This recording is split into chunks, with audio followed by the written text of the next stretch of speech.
Na-Wen is an absolute legend. You guys know her best as Mulan, Agent Melinda May, Fennac Shand, Chun-Li, the list goes on and on. There's almost a franchise I can't think of that she's not in. But let's bring her out. Y'all see her in Karate Kid on May 30th as Dr. Fong, Karate Kid Legends. Let's bring out Ming Na-Wen!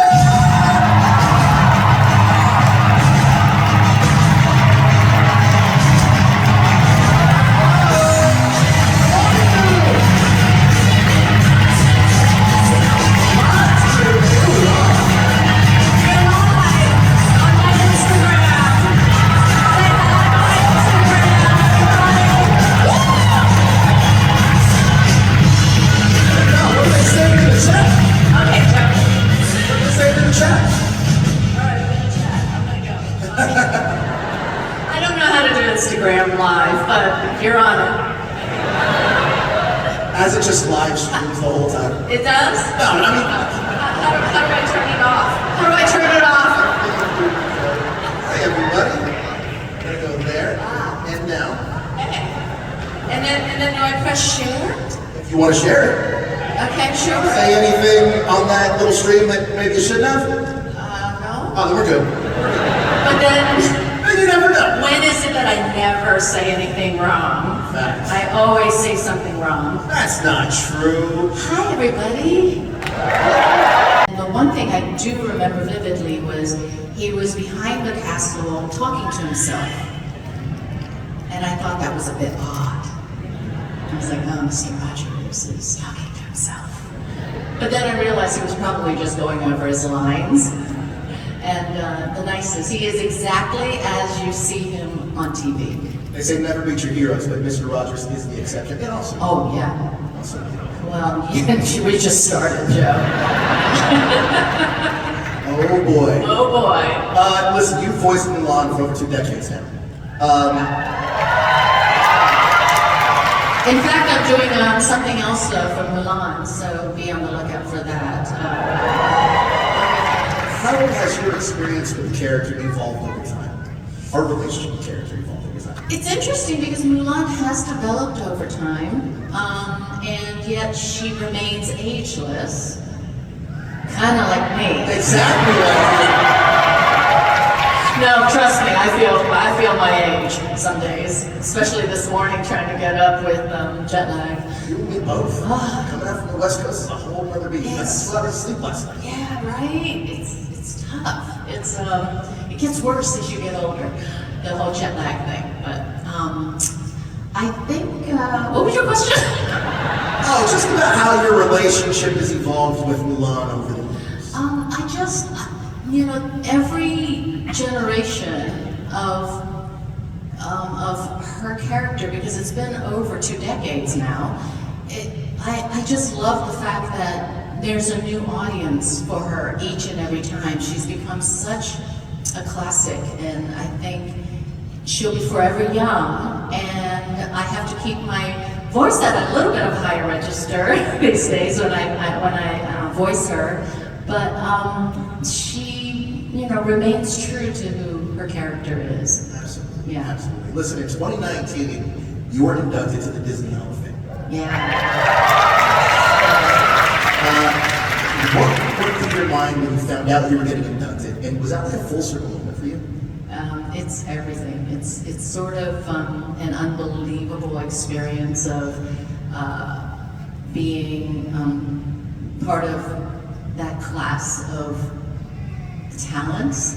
I'm very grateful for it. I love Disney for everything that this company has done for my career, and also, how it's given so much to our audience and make us feel connected to the characters each and every time that they bring out something. So it was great. It was great to put my handprints in there.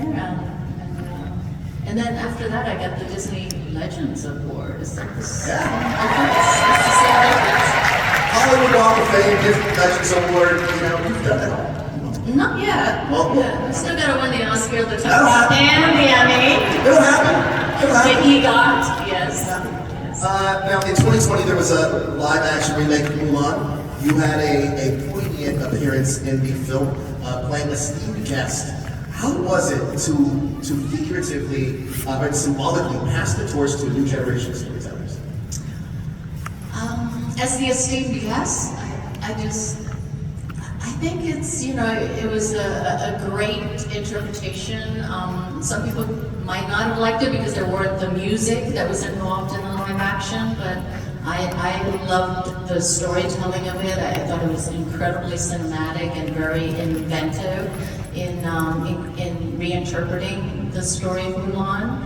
But for me, it was just great fun to be, part of the live action, and it's kind of like, I love Easter eggs. So to be part of that project and to go to New Zealand with my daughter, she had a small moment in the movie as well. That was the full circle moment for me. I love that. Now, something that you were part of that I think was groundbreaking was Final Fantasy Spirits Within. Oh. I love the Final Fantasy franchise. I love that movie. And at that time, that technology was pretty awesome. It was the first of its kind. Absolutely. Yeah, the whole CGI was truly, Sakaguchi-san and the people at Capcom, they worked so hard and so diligent in advancing CGI. I remember them talking about the strands of hair and how difficult it was to get the hair not to be just one singular clump of movement, but that there were actual strands of hair, and it took them so many. I mean, now, they can probably just press a button and the AI or whatever does it for you. But back then, there were literally hundreds of devoted coders spending 24 hours. They had little cots by their desk where they would sleep, eat, and breathe Final Fantasy. So Final Fantasy could also, at least like Avatar could walk, you know what I mean? Like, if it wasn't for that movie, I don't know if we're there cinematically. And it's so crazy because 20 years later, the skin texture, which was the other thing that I remember them talking about, creating skin was the most difficult because of all its nuances and all the depth of colorations and markings. And to this day, they're still working on that, I think, right? I mean, it looks great, but they're still, it's not perfected. I know, but once it gets there, it'll be scary. Yeah, pretty much. Let's talk about Melinda May and Fennac Shand for a second. Okay. Yeah. Both are strong, complex women. What did you bring from your own personality into both of those roles? Just being a mom. Fennac definitely not a mom character, but Melinda May was. She was very maternal and really was the mama bear of the group. But I don't know. I think I've been through enough in my life, just struggling, one, to be an actress, and two, to be an actress. And just when you go through a lot of stuff and a lot of struggles, you lend a lot of those experiences to the characters, and I'm very empathetic to every moment that they have to deal with their own identity or deal with figuring out how they could better themselves in a situation. When I was at D23 last year, I had the opportunity to chat with Brad Winterbaum, who is the head of Marvel TV currently. And I'm a huge Agents of S.H.I.E.L.D. fan. At that time, I just rewatched the whole series again. But I talked to him about Agents of S.H.I.E.L.D., and he said, interestingly enough, GPS signal he was lost. currently rewatching the series. Here was his exact quote that he said to me. I'll get your comment on this. He said, let's see. Some of the best reveals in that show were during the Winter Soldier era, where Hydra emerges, and you're like, oh my gosh. I remember that feeling of just being a fan, going into it, that it's all really connected. It does fit into the multiverse saga in an incredible way. I want to go down this road with you, but we're going to take a deep breath for a second. Just know that I love that cast and I love that show. Wow! So my question for you is, Do you think there's more for you to explore with Melinda May? And which MCU franchise would you like to see her return in? Any. You know, it's so weird when you give birth to these characters, and how lovely. I mean, keep thinking. Don't hold your breath too long, Brad. Just or breathe too long. Just yeah. There has to be a reason why he was watching the series again. I'm just saying. That's awesome. I think,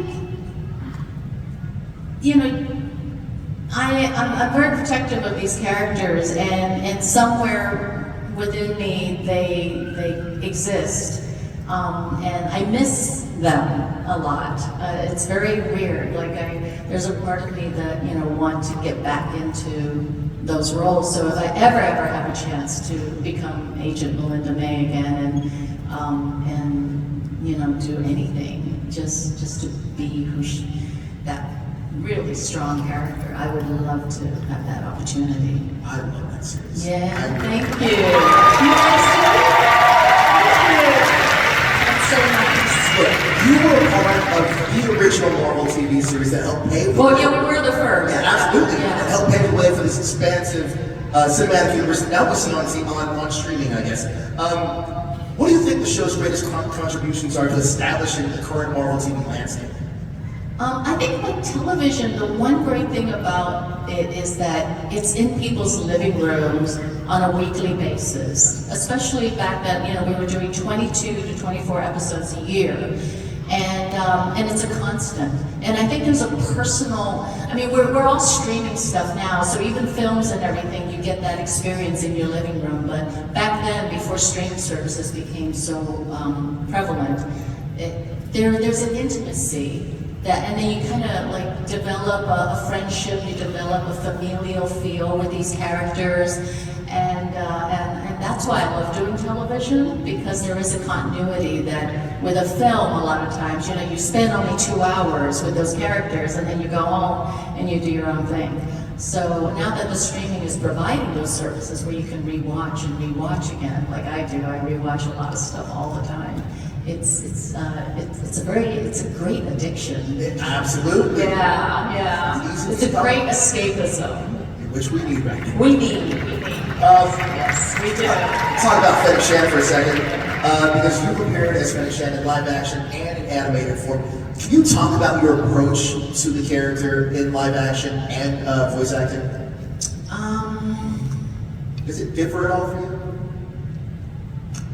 Well, doing the voice is a lot easier. I don't have to get in 5 layers of leather and wear a helmet and deal with sand and long hours.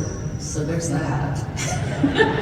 As far as approaching the character, no, it's pretty much the same. Every time I do voice acting, I approach the character very, very much the same as I do any character, And in fact, sometimes voice acting is more difficult because you're not working with other actors, you don't have any elements, you're just in a sound booth, and you're getting directions from the writer and the director of the project. And sometimes you might be lucky and you get to hear the other actors that have been recorded already.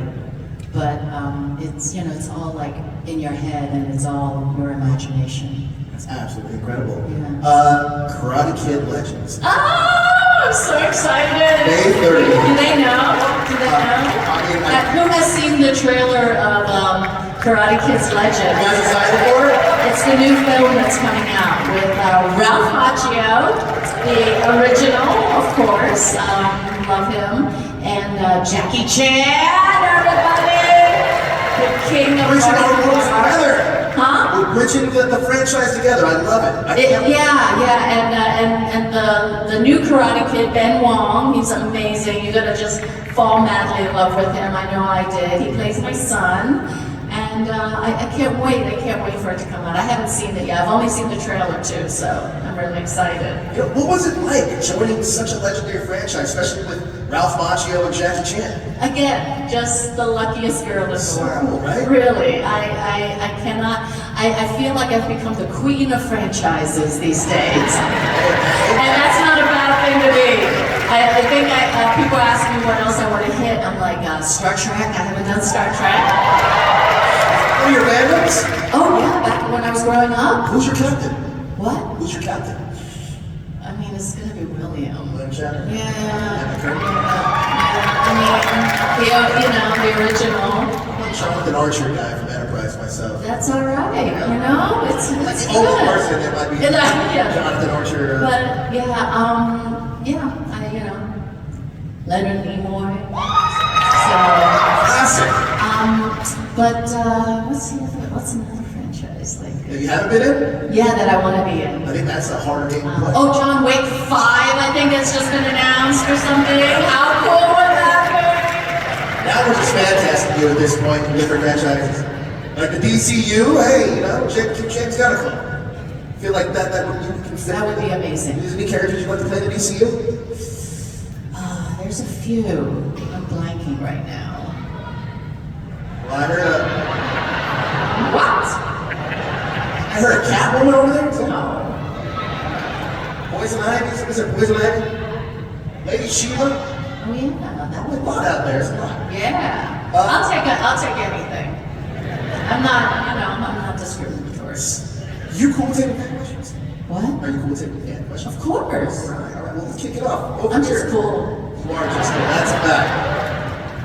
Hello, sir. Good morning. Good morning. Aww. So, I am the proud parent of this lovely 16-month-old. So cute. Here's my question. Uh-huh. You portrayed so many strong women. I'm sure you are raising a strong woman. Do you Yes. have any advice for raising a strong woman? What is your daughter's name? This is Heather. Heather. Hi, Heather. Hi, Heather. She'll be a Mulan fan before you know it. Hi, Heather. I know, the next generation, right there. Hi. Well, one of the things that my daughter is currently a journalist for Variety, of all things, so she's part of the entertainment. Yeah, she's just kicking ass. I think it's really important to make sure that they are never intimidated by people in power. That they need to feel equal, because everybody has to go pee and poop. Everybody has to, eat and sleep. So there is a commonality for all of us, and don't let powerful people intimidate you. Go up to their level. Don't ever go down below them. That's a great way to advice. We'll take that and steal that action. All right, awesome. Hello, how are you, sir? All right. All right. Hey. My question was, you were on a show called Spawn back in the 90s. What was it like playing Jade and working with Keith David on that show? Oh, wow. So long ago. Did I work with Keith? I think when I was doing that project, it was just like a fun, I don't remember being in, people forget, like when we're doing voiceover stuff, you're talking about Spawn, right? Yeah. We are literally there possibly a day, and that's it, of our lives. And then they take the character and they develop it and draw it, and they spend 3 years working on the animation. And for me, it was a few days of just creating characters. So it's not like being on set where you're there 12, 14-hour days. With voiceover work, it was just 2 or 3 days here and there.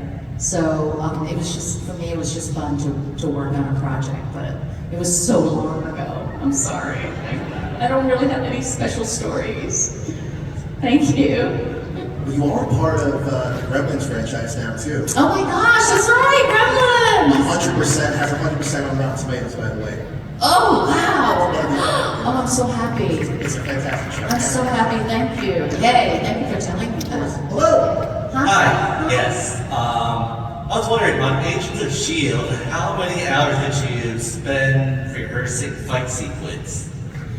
Ooh, we usually don't have a lot of time because, we're also in the process of shooting a bunch of other stuff on the same day. So literally whenever I have any downtime, either the day before the fight scene or sometimes even the day of the fight scene, depending on how elaborate the fight scene is, we'll spend anywhere from 3 to 4 hours working with our stunt people and perfecting the choreography, and then I take a videotape home, and then I spend a good amount of time working on that during my downtime. And then once you get on set, sometimes it all changes depending on if it's an outdoor scene or if the set has changed or if the prop isn't working or there's a new, a number of things. But yeah, it's always a great success when the stunt and the fight works out. Thank you. Thank you. That's impressive. I didn't realize that. Oh yeah, it's fast. It's fast. I remember there was an actor who had just come off of I think Mission Impossible. He had a small part in it where he was doing the fight scene, and apparently they spent a week working on this one little bit.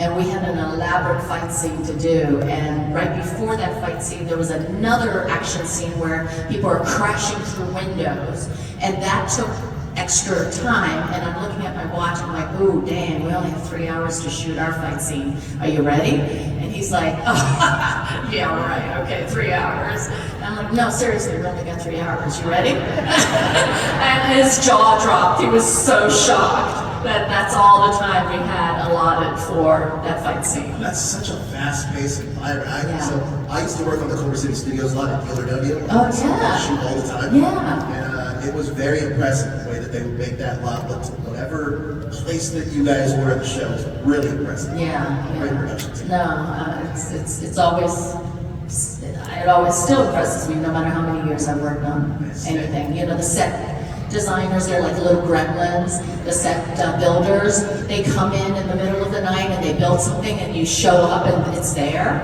I swear, they're like little magic gnomes, little magic elves, yeah. Absolutely. Hello, how are you? Hi. Hello, I am short.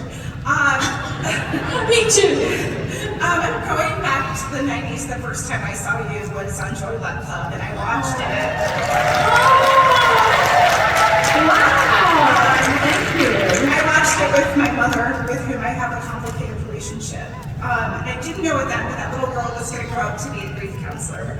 Oh my gosh. And I beautiful. think that I take a lot of that movie and June with me, in addition to my expertise, I guess. But I'm wondering for you, what was that character like for you, and do you take pieces of her with you now? Well, I mean, you had a complicated relationship with your mom. I'm sure many of us in this room can probably empathize.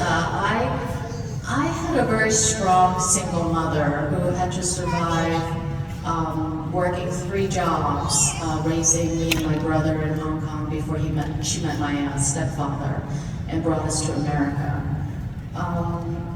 The Chinese culture is not very affectionate in showing their love, and her love was always based on how much she can do to provide for us.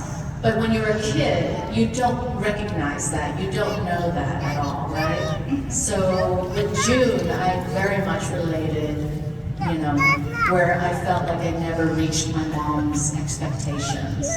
And even to this day, like right now I'm writing a cookbook, which will come out next year. So you'll all have to get one, and I'll sign it for you. And I'm so excited. It's sort of my journey through food. And being a restaurant daughter, that has a lot to do with it. But I told her about my cookbook, and she's like, "What? You don't cook?" I'm like, "What do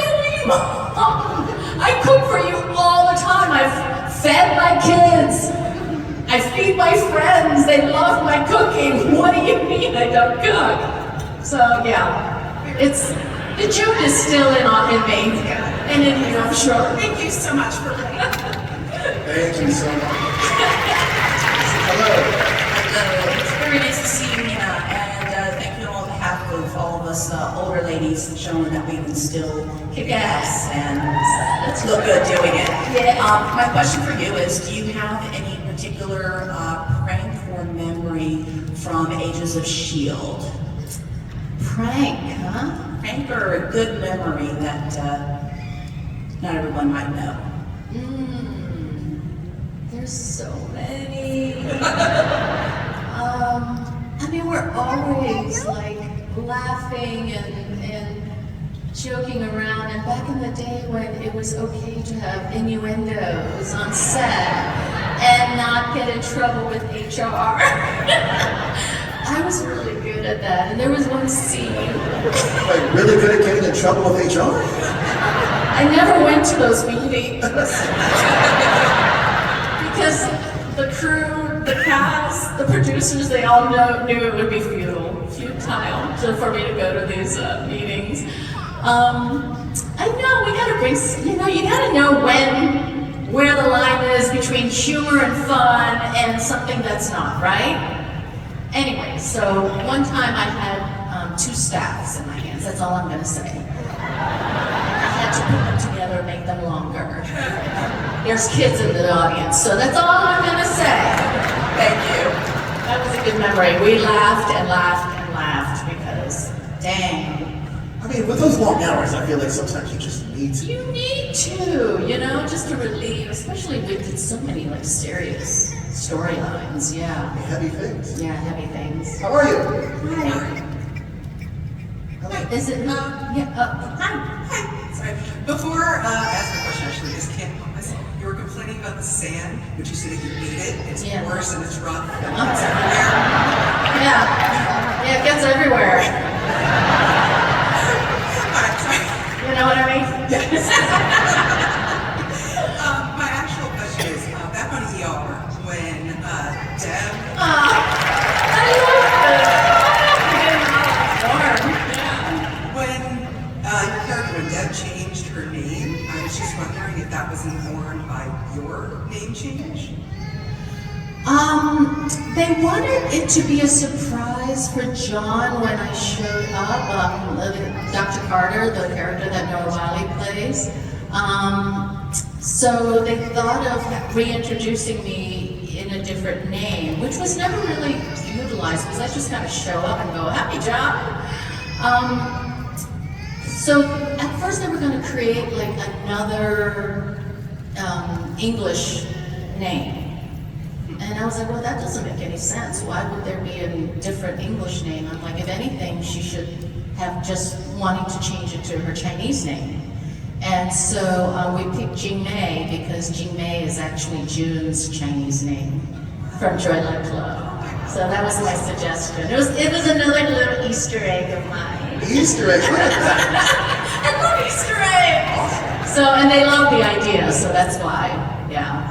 And then it was kind of fun because, Dr. Carter, John, he always still called her Deb. Yeah. So That's a cool little story. I like that. Hello, how are you?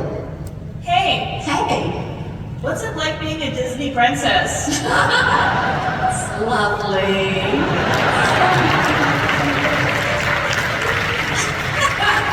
She was never really, right? She became an honorary princess, I think, especially when the emperor, kind of dubbed her as the hero of China. So, yeah, she's an honorary one. Yeah. But I love it. Thank you. Hello. Hi. Hey. Over the years, you've worked with several different fight choreographers, and anytime you've worked on a new action project, did your experience on a previous action project prepare you for it? Wait, you asked that. Is that a Dick Tracy cosplay? The mic? The question. Oh, okay. Okay. I couldn't quite understand all of it. It was about stunt fighting, and it was about... Did your previous experience on one action project prepare you for another action project? Oh, absolutely. absolutely. Yeah, I mean, I learned so much as Chun-Li, first of all, in Street Fighter. For those of you who don't know, I was Chun-Li with Raul Julia, the late and great Raul Julia and Jean-Claude Van Damme. Because before that, I only had like dance and combat training, and I took some martial arts. But you know, when I take Kung Fu, there's no belts involved at all with that martial art form. So each and every one, I learned so much from the stunt people who are always so generous and so patient, it's an incredible discipline, and you do have to be very brave, and you do have to know how to fight without hurting each other. That's the most important thing, and you know, sometimes it doesn't always work out. You still end up with bruises and things, but yeah, we try. Thank you. You know, it's interesting. Thank you. Between Street Fighter, Star Wars, and Agents of S.H.I.E.L.D., I feel at this point now, you have the skill set to be a real life like Agent of S.H.I.E.L.D. if you really want. Like, with all the training you've done at this point? Maybe. Maybe. Yeah, maybe. Hello, how are you? Hello. I really love your work. I just wanted to say, like in Agents of S.H.I.E.L.D., there's one episode where Melinda May's mom shows up, and then I got real excited because I thought they were going to go into that further, but they didn't. But if Marvel made a movie of Agent May and her mom, what would you want to see covered in that movie? Oh. You gotta bring back Blair Underwood. Yeah. Huh? We gotta bring back Blair Underwood. Oh, Blair, my buddy Blair. They're Carnegie Mellon. We went to Carnegie Mellon together. Tsai Chin played my mother, and it was wonderful because, you know, she legitimately is sort of British in many ways. She even has a strong British accent. And so it was cool to think that Melinda May's mom might have worked for M16, is it? Yeah, you know, another franchise, James Bond. Oh! Yeah, let's manifest that. I don't know. That would be an interesting take, you know, kind of like her origin story of how it all started. But that would be really cool. And James Hong, the amazing James Hong, played Melinda May's dad. So can you imagine those two characters, like bring like actors who can play them younger and Melinda May as a little girl? That would be a cool origin story. I like that. Hey, we do a Marvel Spotlight. I feel like that's what they're doing now, Marvel Spotlight. Yeah. A lot of fun. Bishop, how are you, sir? Hi. Hi. My question was, you've kind of ran the gamut in terms of different genres between like action, comedy, voice acting, and so I just wanted to know if you had a favorite genre that you like working, and also if there was any way that what your process is to differentiate between the different genres that you do. All right, I'll take a part of that question. I think, you know, genres, whether it's action or drama or comedy, right? And the approach to all of them, again, is fairly much the same as far as creating a character is concerned. But the energy might be different, right? You bring a certain, I don't know, just a different feel for each of those genres. Some might be a little campy, and others you have to be more lighthearted. But I love doing all of them, and the only genre I feel like I've never really hit is romantic comedies, and I am a sap for romantic comedies. I love romantic comedies. So that would be a genre that I would love to try. Yeah. It's shocking you haven't done a romantic comedy now that I really think about it. One or two? My husband probably doesn't want me to do a romantic comedy. Maybe that's why I haven't done one. On the phone with your agent and say, make sure she doesn't put that romantic comedy. Wolverine, what do you got for us? Hi. Nice. So I'm a huge Stargate fan, including Stargate Universe. Thank you. Oh, yeah, I had that franchise under my belt too. So my question is, were Do you I get a special crown as a queen of franchises when I get them all? Yeah. Sorry. Oh, no. Great, go ahead. So were you disappointed that the show had ended, especially after 2 seasons? Because I just have to know, did the spaceship make it to the other galaxy? Right? And the end of the universe? Like, Are we still sleeping? Yeah, are you still sleeping? You know, because like with AI now, we can stay looking the same if we all came back. I don't know. You know, I had so much fun and made so many friends on that show. Because it was in Vancouver and we had a great time.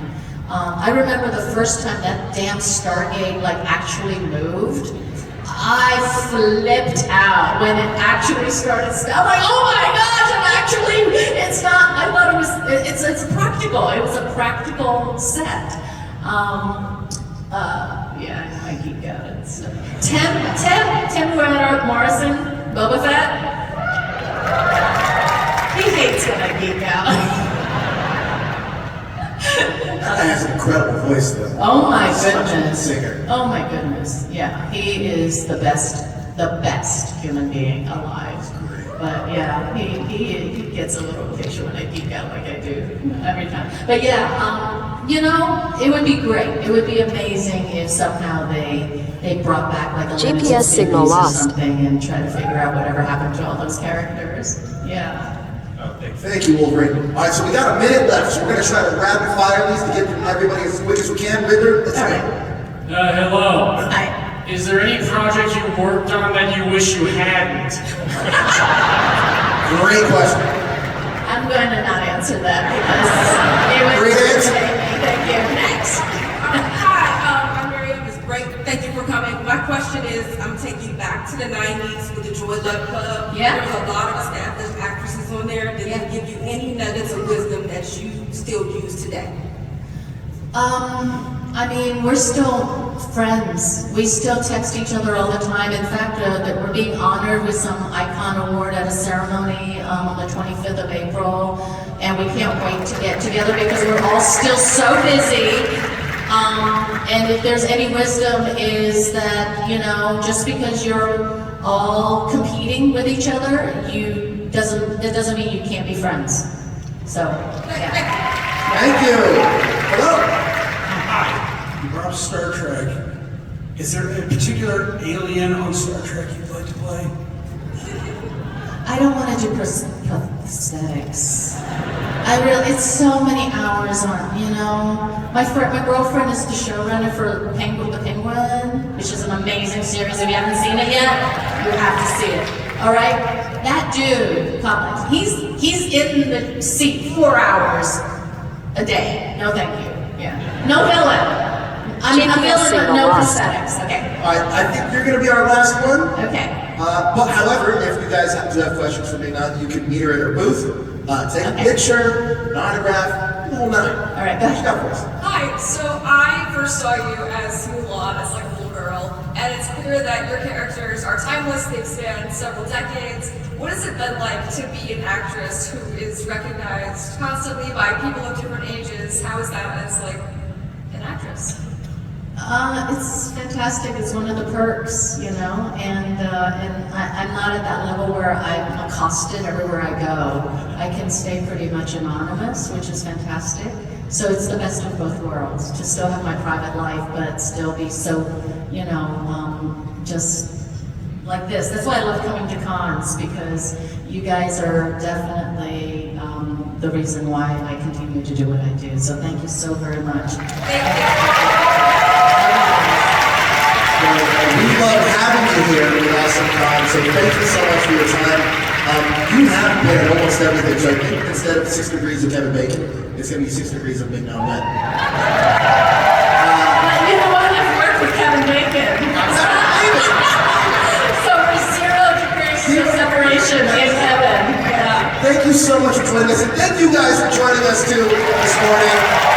Let's hear it for Ming Na-Wen, everybody.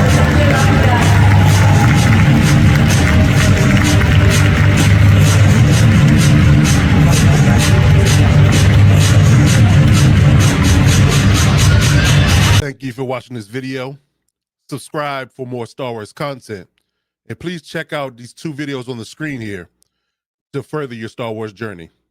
And may the Force be with you always.